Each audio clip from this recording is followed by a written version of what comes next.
함께 보실 말씀은 구약 성경 시편 73편 17에서 28절의 말씀입니다. 함께 보실 말씀은 구약 성경 시편 73편 17에서 28절의 말씀입니다. 우리 함께 읽도록 하겠습니다. 하나님의 성소에 들어갈 때에야 그들의 종말을 내가 깨달았나이다. 주께서 참으로 그들을 미끄러운 곳에 두시며 파멸에 던지시니 그들이 어찌하여 그리 갑자기 황폐되었는가 놀랄 정도로 그들은 전멸하였나이다. 주여, 사람이 깬 후에는 꿈을 무시함같이 주께서 깨신 후에는 그들의 형상을 멸시하시리이다. 내 마음이 산란하며 내 양심이 찔렸나이다. 내가 이같이 우매무지함으로 주 앞에 짐승이오나 내가 항상 주와 함께하니 주께서 내 오른손을 붙드셨나이다. 주의 교훈으로 나를 인도하시고 후에는 영광으로 나를 영접하시리니 하늘에서는 주 외에 누가 내게 있으리요 땅에서는 주밖에 내가 사모할이 없나이다. 내 육체와 마음은 쇠약하나 하나님은 내 마음의 반석이시오 영원한 분깃이시라. 무릇 주를 멀리하는 자는 망하리니 음녀같이 주를 떠난 자를 주께서 다 멸하셨나이다. 하나님께 가까이함이 내게 복이라. 내가 주 여호와를 나의 피난처로 삼아 주의 모든 행적을 전파하리이다. 아멘. 시편은 5권의 묶음의 책으로 되어 있습니다. 1권은 1에서 41편, 2권은 42편에서 72편, 그리고 3권은 73편에서 89편, 4편은 90에서 106편, 5권은 107편에서 150편, 이렇게 5권의 책으로 되어 있는 시편입니다. 이 시편의 73편, 오늘의 본문의 말씀은 3권의 시작이라고도 할 수 있습니다. 그러니까 새로 어떤 시작점이라고 말할 수 있는 겁니다. 굉장히 중요한 부분이라는 것을 알 수 있고요. 3권의 메시지가 73편의 메시지가 3권 전체 내용이라고도 할 수 있습니다. 우리 오늘 73편의 본문을 통해서 저는 하나님의 붙드심을 보았습니다. 하나님의 붙드심. 오늘 말씀은 1에서 16절의 내용의 전반적인 내용을 조금 알아야 합니다. 시인이 지금 실족해 있습니다. 마음이 정말 힘든 상황입니다. 혹은 하나님 앞에 마음이 되게 아픈 마음을 가지고 있는 상황입니다. 그 실족한 이유가 있습니다. 1에서 16절에 보시면 악인 때문에 그렇습니다. 그런데 이 악인이 괴롭히고 그런 것이 아니라 악인이 형통했기 때문에 그렇습니다. 악인이 잘 되는 것을 바라보니까 하나님 믿는 이 시인은 너무나 마음이 힘든 것입니다.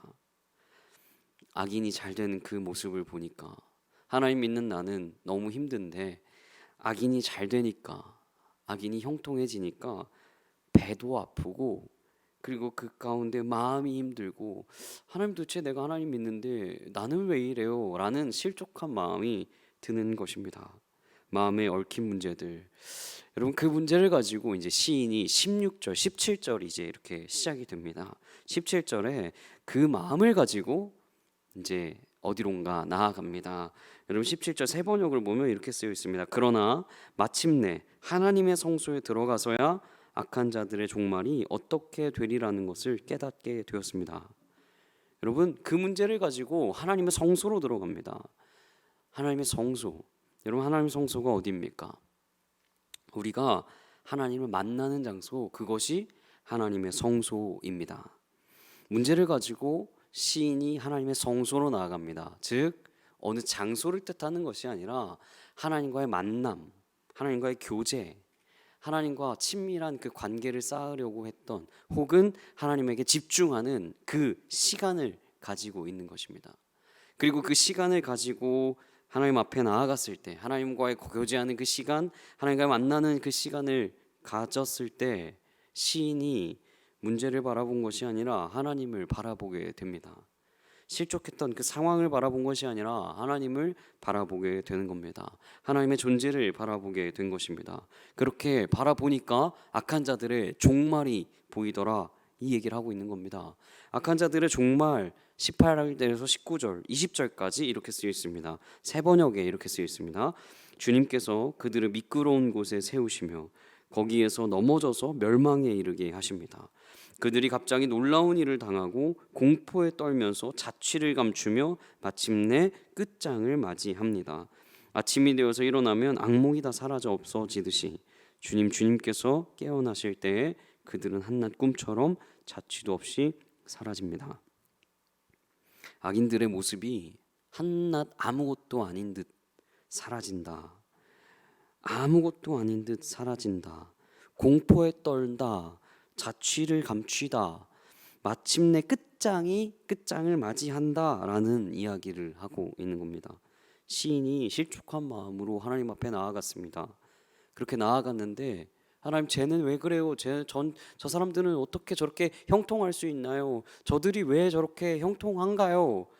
실족했어요. 하나님, 저 사람들은 안 믿는데 나는 믿으면서 내가 이렇게 힘든데요. 하지만 그들의 마지막을 본 것입니다.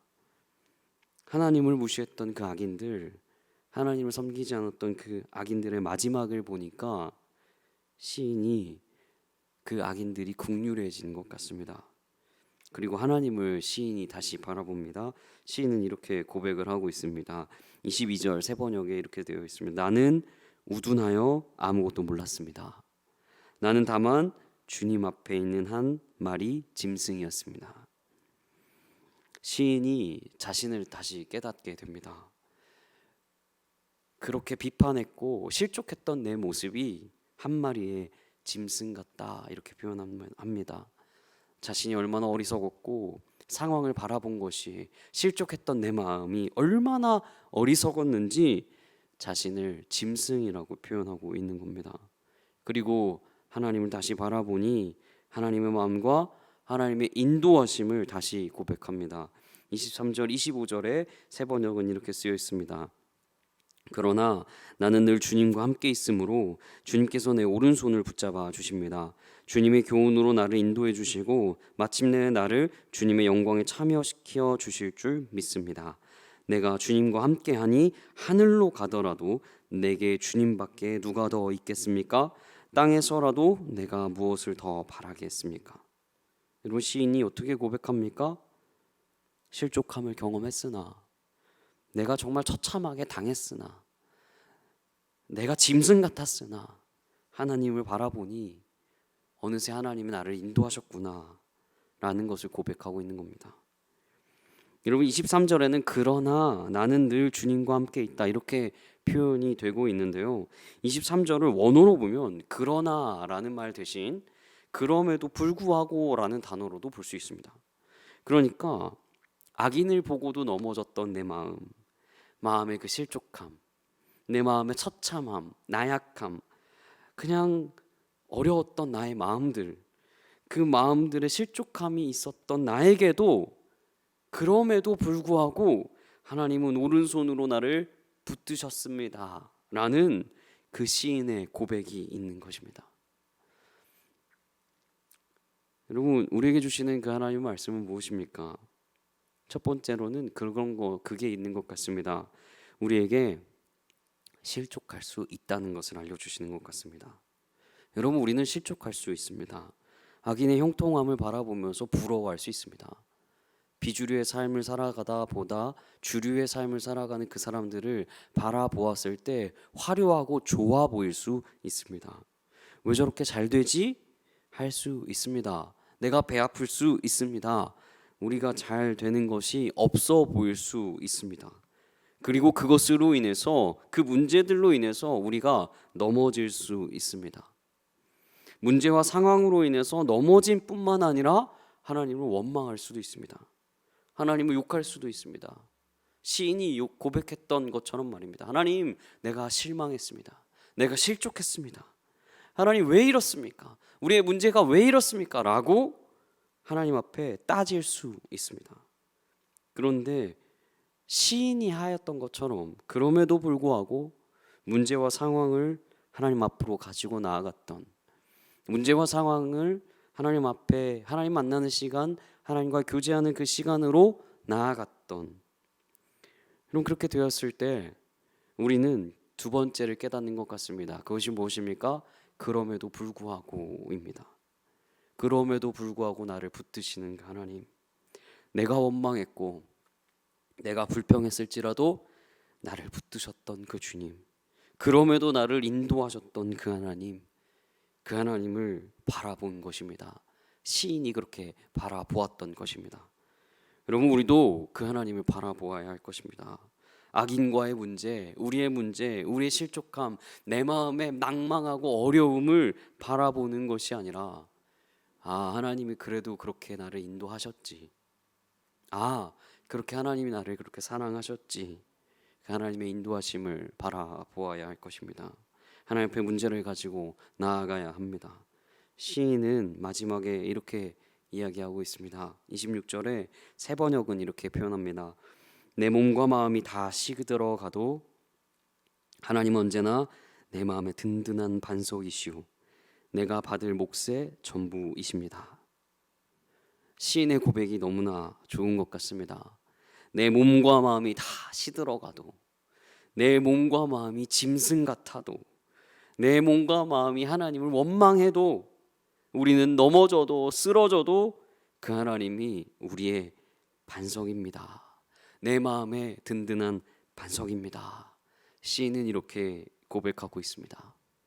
인도하심을 잊고 인도하심을 다시 상기시키고 하나님의 나의 반석입니다 라는 고백을 시인이 이렇게 이야기하였을 때, 그 반석이신 그 하나님을 이제는 전파하고, 그리고 이제는 그 하나님을 소개하려고 이 맨 마지막 절, 우리 73편의 맨 마지막 절에 시인의 행동이 이제 나옵니다. 결단이 나옵니다. 28절 새 번역에 이렇게 쓰여 있습니다. 하나님께 가까이 있는 것이 나에게 복이니 내가 주 하나님을 피난처로 삼고 주님께서 이루신 모든 일들을 전파하렵니다.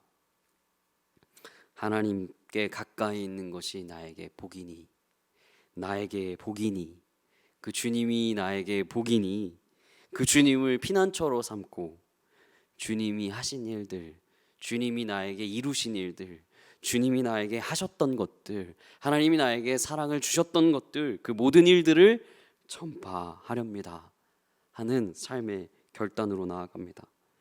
여러분, 우리도 그 하나님을 가까이 함으로, 그 주님을 바라봄으로, 하나님의 붙드심을 바라봄으로 그 하나님을 전파하고 전하는 우리 모든 구리지구촌교회 성도님들 되시기를 너무나 축복합니다. 우리 이렇게 기도했으면 좋겠습니다. 하나님을 바라보아야 하는데, 하나님, 우리의 문제와 우리의 실족함, 우리의 마음들을 바라보았습니다. 하나님, 회개합니다. 이렇게 고백하시고, 두 번째로는 하나님을 바라봄으로 우리의 문제를 주님이 붙들어 주시옵소서. 그 주님을 바라봄으로 우리의 문제들을 그 하나님이 책임져 주시옵소서. 이렇게 다 같이 기도하도록 하겠습니다. 기도하겠습니다.